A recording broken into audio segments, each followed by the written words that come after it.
Hello and welcome once again to Viewpoint. I'm in Beaumont with day 2 of our election 2009 commentaries. Just what is it that the Conservatives are going to have to do to win? The trouble is, there isn't much they can do right now. In essence, they've already lost. And here's why. Anthony Steen basically took all the work that David Cameron had done in order to try and rebuild the image of the Conservatives as a more caring party, and he basically took all that, put it in the bag like this, and just screwed up the bag and he threw it away. And he did that in an interview on BBC Radio 4's The World of One programme last week, where basically he said that expenses were not a luxury but an entitlement, and that the public shouldn't interfere in his private life, a private life that, might I add, was paid for by public money. This is an image problem that the Conservatives have had for a long time, and as long as people like Anthony Steen are around to reinforce it, David Cameron's going to have his work well and truly cut out for him.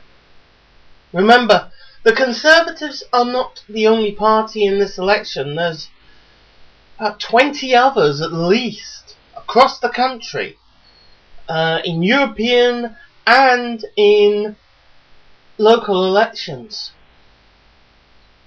Just all of them wanting to get seats in councils, seats in the European Parliament. Every single one of them will be fighting against the Conservatives and the other major parties to get those places. And after this whole expenses scandal, which is still yet to die down, it's still being talked about. People like me are still talking about it on the blogs. Ordinary people are still talking about it. It will hang around until this election has happened.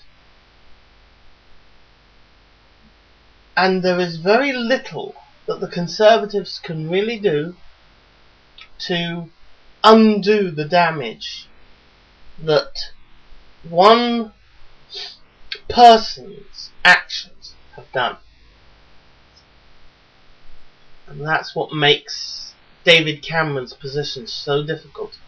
He's actually fighting his own party most of the time. He wants to present the Conservatives as something different to what they are.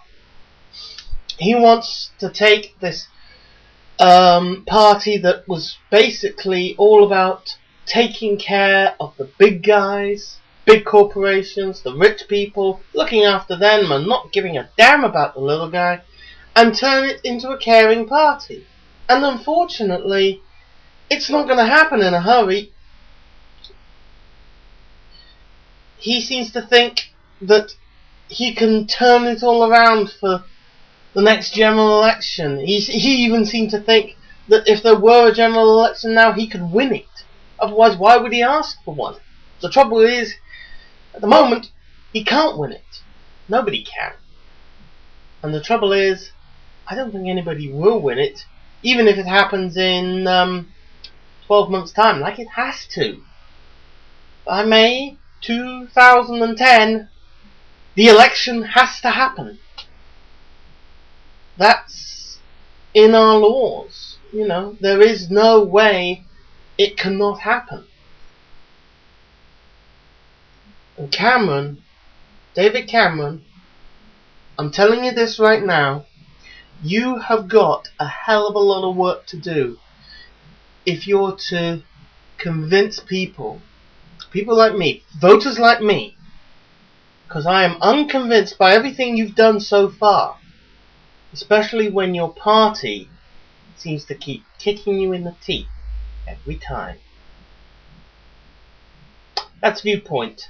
I'm Ian Beaumont. I'll have another election commentary for you tomorrow. Until then, have a good day. I'll see you then. Bye bye for now.